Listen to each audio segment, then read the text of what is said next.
Hello, and welcome to episode 4 of the Chopper Kirby Online University program. This presentation will teach you the proper way to present a PowerPoint presentation.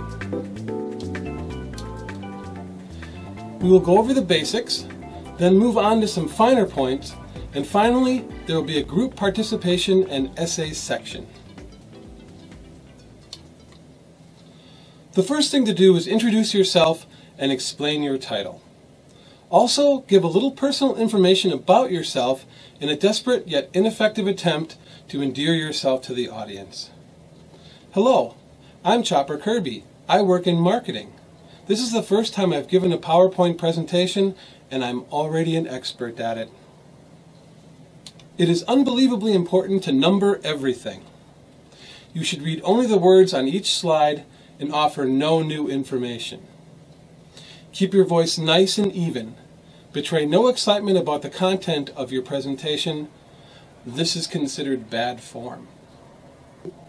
Also be sure to include at least one spelling error to show that you are human too.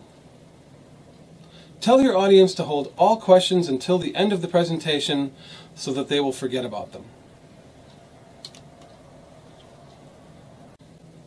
Maybe the most important thing is to have colorful charts and graphs. Only 23% of all PowerPoint presentations contain enough graphs that even reach minimum color requirements, while a further 10% contain no colorful charts at all. Even if you don't have any real statistics in your presentation, you will be 84% more effective even if you just make them up. A real dazzler is to make sure you include at least one very complicated chart with colors that are almost the same and font so small that even the people in the front will not be able to read it. Never underestimate the impact of generic clip art. Make sure that it is both overused and overly optimistic. Another tip is to use photographs in your presentation. Make sure they are really dark or have no meaning to anyone but you and maybe one or two other members of the audience. People love inside jokes. Make sure that your presentation is anywhere from 3 to 4 times longer than it needs to be. This is your time to shine, and everyone should know it. If you notice people nodding off during your presentation, this is a way for you to identify your coworkers that go above and beyond for the company and haven't even had time to sleep. Don't honor them during your presentation. Let them sleep. They've been working hard and they deserve a moment's peace.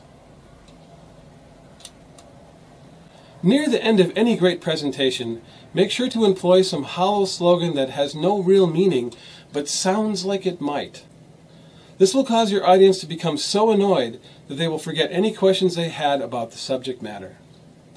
Extra points if you can work in some acronym that makes it easier to remember your slogan. You cannot expect them to groan out loud, but you may be able to see them groan with their eyes. Watch for this. So remember, we energize every presentation and follow original regulations for unbelievable solutions. Or weep for us. Always end your presentation with a thank you slide. Not only will it help you get your slide count up, it's really the least you can do after inflicting your presentation on a group of people that have a lot of actual work to do. Thank you.